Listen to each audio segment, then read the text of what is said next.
Assalamualaikum warahmatullahi wabarakatuh.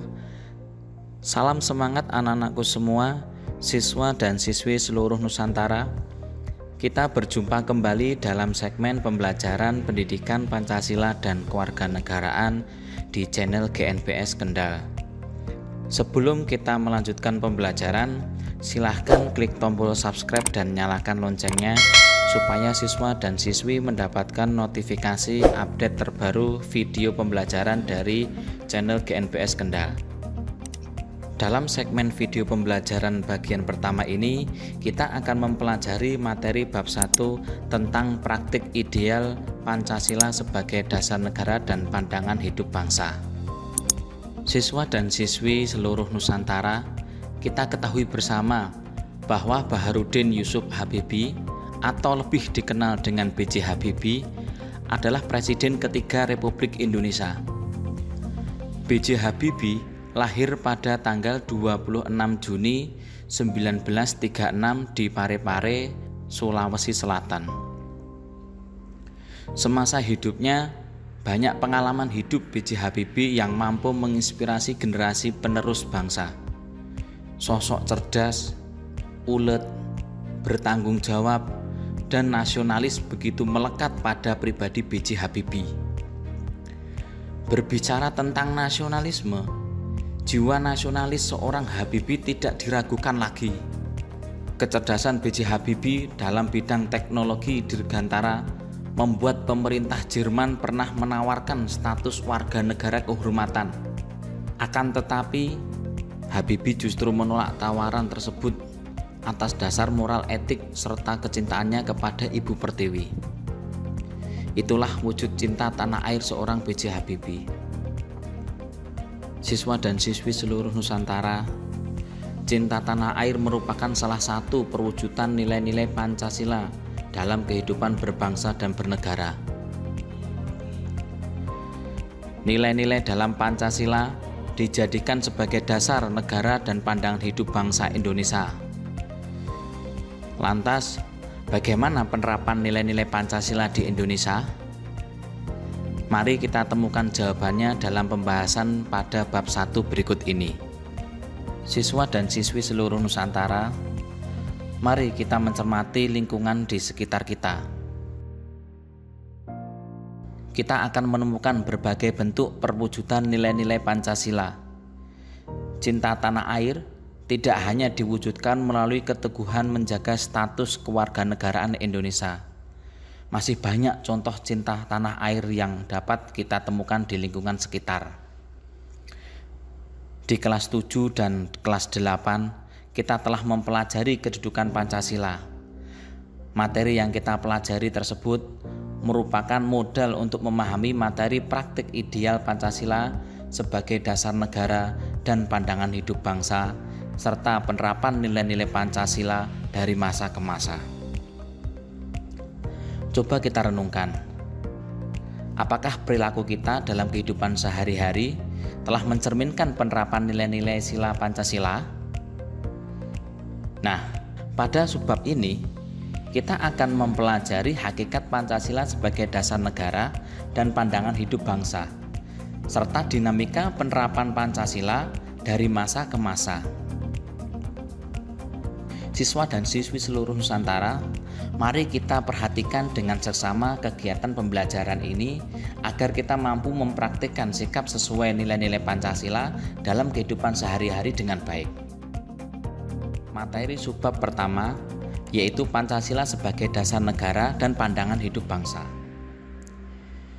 Siswa dan siswi seluruh Nusantara, tiap-tiap negara yang telah merdeka dan berdaulat pasti memiliki dasar negara yang dijadikan sebagai pondasi penyelenggaraan pemerintahan negara. Bagi bangsa Indonesia, Pancasila memiliki kedudukan dan arti begitu penting. Pancasila berkedudukan sebagai pandangan hidup bangsa dan memegang fungsi pokok sebagai dasar negara. Apa yang dimaksud dengan Pancasila sebagai dasar negara dan pandangan hidup bangsa? Mari kita simak penjelasan berikut. Yang pertama, Pancasila sebagai dasar negara dan pandangan hidup bangsa. Siswa dan siswi seluruh Nusantara, bagaimana seorang nahkoda dapat mengarungi laut untuk sampai ke pelabuhan tujuan tanpa penunjuk arah atau kompas? Tentu nahkoda tersebut akan terombang-ambing dan mudah tersesat. Bahkan bukan tidak mungkin kapal tersebut akan tenggelam karena badai.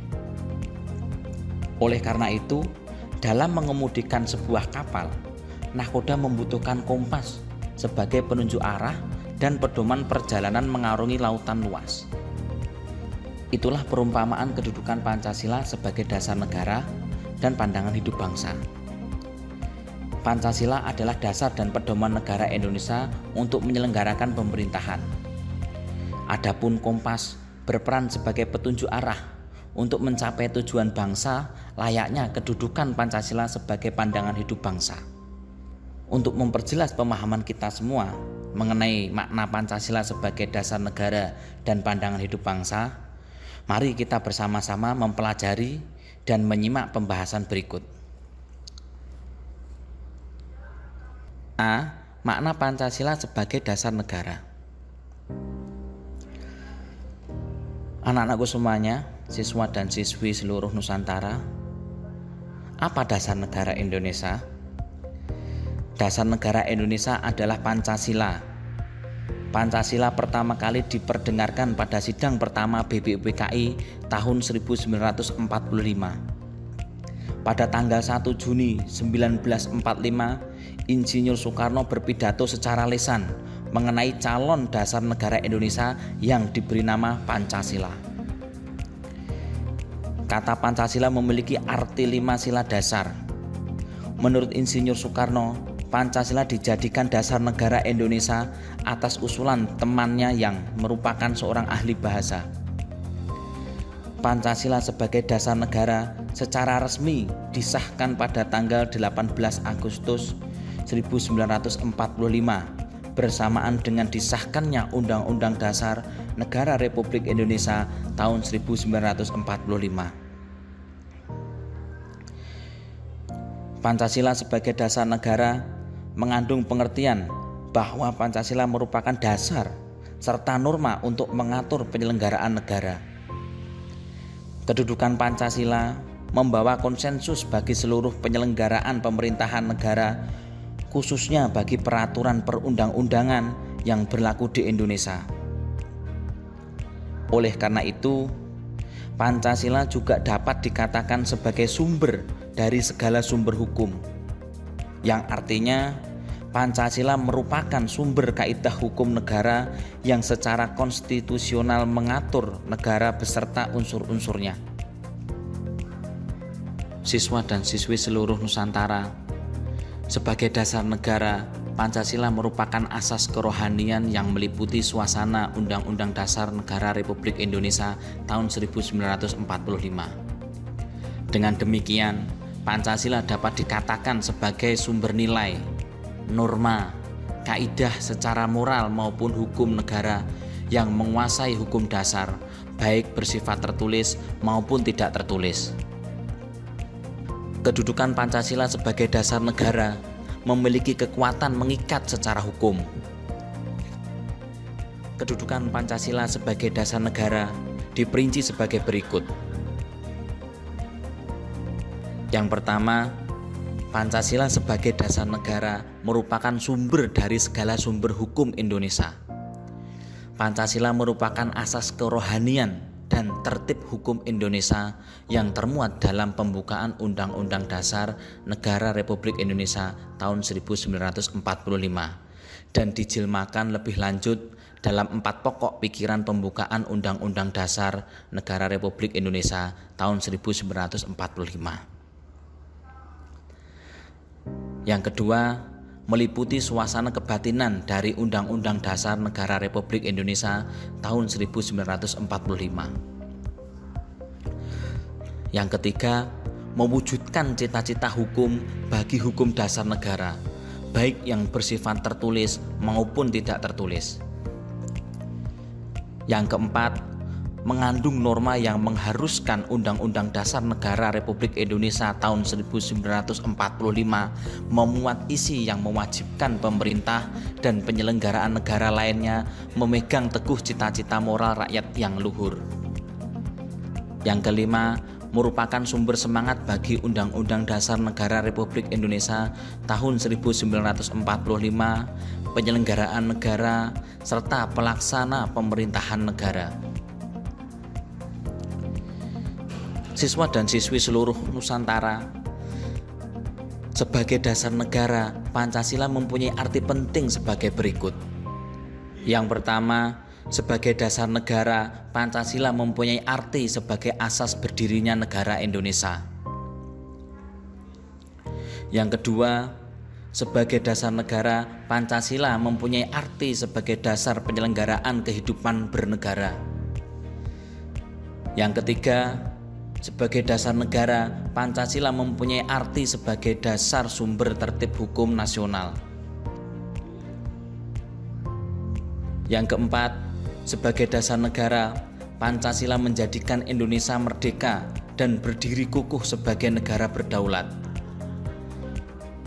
Dan yang kelima, sebagai dasar negara, Pancasila membentuk negara Indonesia yang berkarakter Pancasila. Siswa dan siswi seluruh Nusantara, itulah makna Pancasila sebagai dasar negara Indonesia. Sebagai dasar negara, Pancasila wajib dilaksanakan secara utuh dan konsekuen agar dapat mencapai cita-cita bangsa yang termuat dalam pembukaan Undang-Undang Dasar Negara Republik Indonesia tahun 1945. Anak-anakku semuanya, mari kita lanjutkan ke pembahasan materi berikutnya, yaitu B. Makna Pancasila sebagai pandangan hidup bangsa. Siswa dan siswi seluruh Nusantara, kita ketahui bersama bahwa merdeka bukan tujuan akhir sebuah negara. Negara yang telah merdeka pasti memiliki cita-cita yang hendak diraih serta diwujudkan bersama. Dalam mewujudkan cita-cita tersebut, sebuah negara akan dihadapkan pada rintangan dari berbagai pihak. Akan tetapi, bangsa Indonesia memiliki Pancasila yang dapat dijadikan pedoman dalam menghadapi tantangan tersebut. Selain sebagai dasar negara, Pancasila berkedudukan sebagai pandangan hidup bangsa. Pandangan hidup adalah suatu pandangan menyeluruh tentang hakikat, asal, nilai, tujuan, dan arti khusus manusia dan kehidupannya, serta mempengaruhi perilaku manusia dalam kehidupan sehari-hari. Pandangan hidup berfungsi sebagai kerangka acuan, baik untuk menatap kehidupan diri pribadi maupun dalam interaksi antar manusia dalam masyarakat. Dengan memiliki pandangan hidup, suatu bangsa akan memandang permasalahan yang dihadapi dan menentukan arah serta cara memecahkan permasalahan. Dengan berpedoman pada pandangan hidup itu pula, suatu bangsa akan membangun dirinya sesuai cita-cita dan tujuan yang hendak dicapai. Siswa dan siswi seluruh Nusantara, arti penting Pancasila sebagai pandangan hidup bangsa dapat diidentifikasi sebagai berikut. Yang pertama, Pancasila sebagai pandangan hidup bangsa. Pancasila menjadi kerangka acuan pembentuk karakter. Yang kedua, Pancasila menjadi petunjuk dalam memecahkan permasalahan yang dihadapi bangsa. Yang ketiga, Pancasila menjadi petunjuk arah bagi bangsa Indonesia dalam segala bidang kegiatan dan aktivitas hidup manusia. Yang keempat, Pancasila menjadi arah bagi warga negara dalam melihat dan memanfaatkan potensi alam Indonesia. Dan yang kelima, Pancasila menjadi pedoman bagi bangsa Indonesia dalam membangun diri sendiri dan menjalin hubungan dengan bangsa lain. Siswa dan siswi seluruh Nusantara, itulah makna Pancasila sebagai pandangan hidup bangsa. Sebagai intisari dari nilai budaya masyarakat Indonesia, Pancasila merupakan cita-cita moral bangsa yang memberikan pedoman dan kekuatan rohani bagi bangsa untuk berperilaku luhur dalam kehidupan bermasyarakat, berbangsa, dan bernegara. Selain itu, Berbagai permasalahan pemerintahan dapat teratasi tanpa harus terombang-ambing dalam menentukan suatu keputusan. Siswa dan siswi seluruh Nusantara, mari kita lanjutkan pembahasan materi berikutnya, yaitu subbab kedua tentang dinamika penerapan nilai-nilai Pancasila dari masa ke masa. Secara historis, nilai-nilai Pancasila bersumber dari budaya bangsa Indonesia. Meskipun demikian, dalam pelaksanaannya Pancasila mengalami pasang surut seiring perkembangan zaman. Lantas, bagaimana dinamika penerapan Pancasila dari masa ke masa? Di Indonesia, penerapan nilai-nilai Pancasila terbagi dalam 4 periodisasi, yaitu yang pertama, masa awal kemerdekaan, yang kedua, masa Orde Lama, yang ketiga, masa Orde Baru, dan yang keempat, masa reformasi. A. Masa awal kemerdekaan pada tahun 1945 sampai tahun 1959. Siswa dan siswi seluruh Nusantara, kita telah mengetahui bersama bahwa proklamasi kemerdekaan pada tanggal 17 Agustus tahun 1945 merupakan tonggak awal langkah bangsa Indonesia dalam menyelenggarakan pemerintahan negara yang merdeka dan berdaulat. Sejak momentum tersebut, segenap bangsa Indonesia bertekad menentukan nasib bangsanya sendiri tanpa bayang-bayang penjajahan. Bangsa Indonesia juga berupaya keras mempertahankan kemerdekaan dari upaya penjajahan kembali bangsa asing. Pada masa ini, penerapan Pancasila sebagai dasar negara dan pandangan hidup bangsa dihadapkan pada berbagai tantangan. Bangsa Indonesia harus menghadapi golongan yang ingin mengganti Pancasila dengan paham lain yang bertentangan dengan nilai-nilai Pancasila. Siswa dan siswi seluruh Nusantara, mari kita menyimak berbagai tantangan yang dihadapi bangsa Indonesia pada awal kemerdekaan dalam tabel berikut.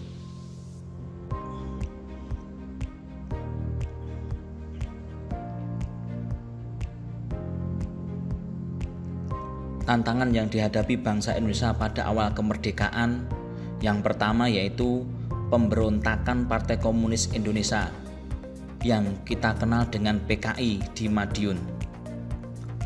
Pemberontakan ini terjadi pada tanggal 18 September tahun 1948. Tujuan utamanya adalah mendirikan negara Soviet Indonesia dan mengganti ideologi Pancasila menjadi ideologi komunis. Akan tetapi, pemberontakan ini berhasil digagalkan. Yang kedua, pemberontakan Darul Islam atau Tentara Islam Indonesia. Pemberontakan ini ditandai dengan didirikannya Negara Islam Indonesia atau yang disingkat NII. Tujuan utama NII adalah mendirikan negara dengan dasar syariat Islam. Yang ketiga, pemberontakan Republik Maluku Selatan yang kita kenal dengan istilah RMS. Pada tanggal 25 April tahun 1950 didirikan Republik Maluku Selatan. Adanya pemberontakan ini bertujuan untuk memisahkan diri dari NKRI dengan ideologi sendiri. Tindakan demikian tergolong sebagai bentuk separatisme dan tidak sesuai dengan nilai-nilai Pancasila, khususnya Persatuan Indonesia. Tantangan yang dihadapi bangsa Indonesia yang keempat yaitu Pemerintah Revolusioner Republik Indonesia atau yang disingkat PRRI. Munculnya pemberontakan ini dilatar belakangi oleh kekecewaan terhadap pemerintahan yang sentralistik. Pembangunan daerah yang terabaikan menimbulkan pergolakan daerah sehingga muncul gerakan menentang pemerintah.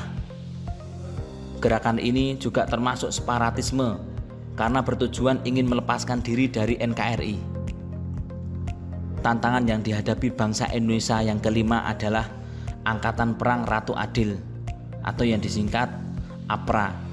Angkatan Perang Ratu Adil atau APRA dibentuk pada tanggal 15 Januari tahun 1949. APRA melakukan kudeta terhadap pemerintah Republik Indonesia pada tanggal 23 Januari tahun 1950. APRA berhasil menduduki wilayah Bandung. Akan tetapi, kudeta segera mendapat perlawanan dari Negara Kesatuan Republik Indonesia. Siswa dan siswi seluruh Nusantara, kelima gerakan yang telah disajikan dalam tabel adalah contoh tantangan penerapan nilai-nilai Pancasila di Indonesia pada awal kemerdekaan. Gerakan-gerakan tersebut membahayakan Pancasila sebagai dasar negara dan pandangan hidup bangsa. Faktanya, ideologi serta tujuan pembentukan gerakan tersebut bertentangan dengan nilai-nilai Pancasila sebagai dasar negara dan pandangan hidup bangsa. B. Masa Orde Lama pada tahun 1959 sampai 1966. Siswa dan siswi seluruh Nusantara, kita telah mengetahui bersama bahwa di dunia ini terdapat dua ideologi besar, yaitu ideologi liberalisme dan ideologi komunisme. Pada masa awal Orde Lama, Indonesia memberlakukan sistem demokrasi liberal. Akan tetapi, pada periode tersebut stabilitas politik, ekonomi, serta pertahanan dan keamanan negara terganggu.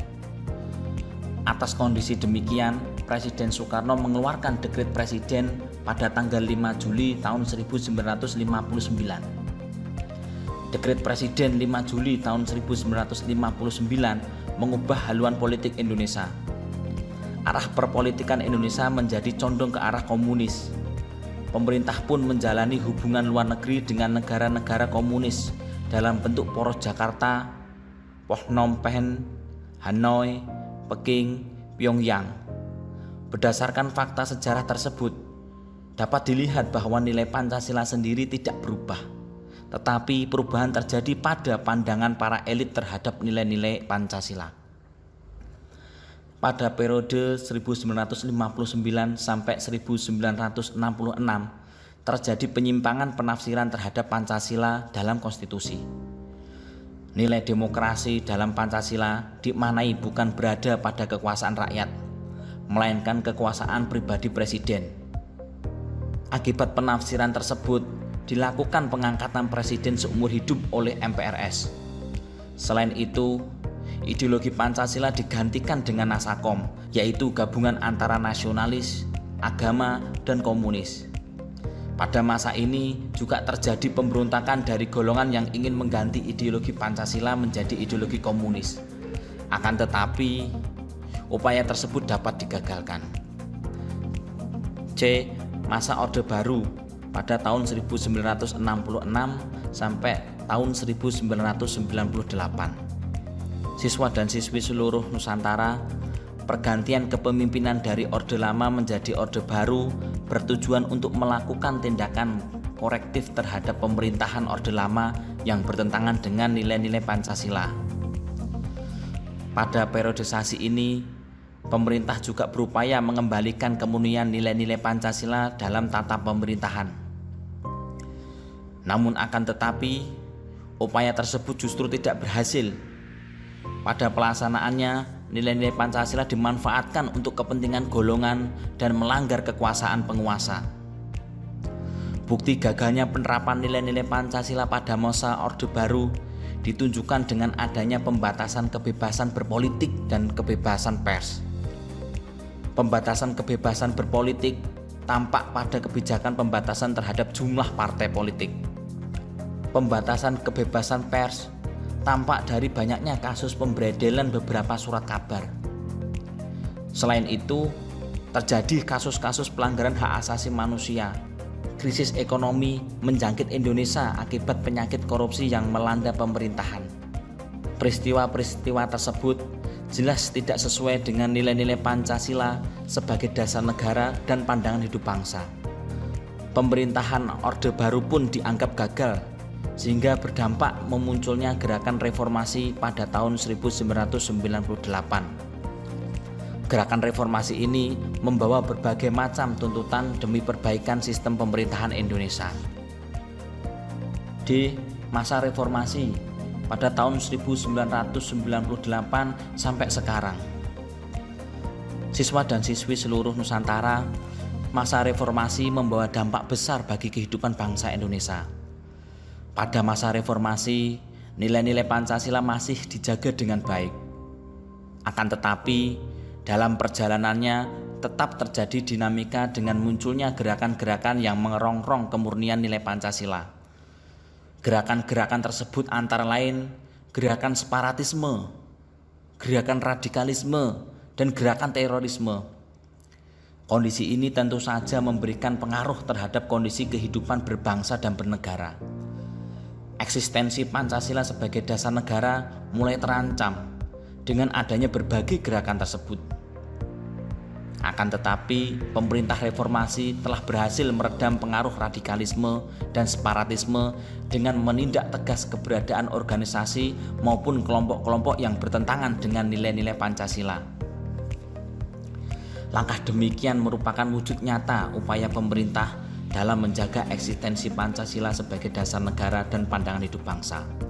Menjaga eksistensi Pancasila pada masa reformasi bukan hanya kewajiban pemerintah. Masyarakat, kita semua juga memiliki kewajiban dalam menjaga eksistensi Pancasila. Partisipasi masyarakat dapat dilakukan dengan cara mengamalkan nilai-nilai Pancasila dalam kehidupan sehari-hari, serta membentengi diri dari paham-paham yang bertentangan dengan nilai-nilai Pancasila. Siswa dan siswi seluruh Nusantara, sekian pembelajaran dari Bapak. Semoga bermanfaat buat anak-anak semuanya. Adapun materi selanjutnya yang mempelajari tentang penerapan Pancasila sebagai dasar negara dan pandangan hidup bangsa dalam kehidupan berbangsa dan bernegara akan kita pelajari bersama dalam video segmen kedua. Sekian dan terima kasih. Pesan buat anak-anakku semuanya, siswa dan siswi seluruh Nusantara, supaya selalu menjaga kesehatannya dan patuhi protokol kesehatan yang telah ditetapkan oleh pemerintah.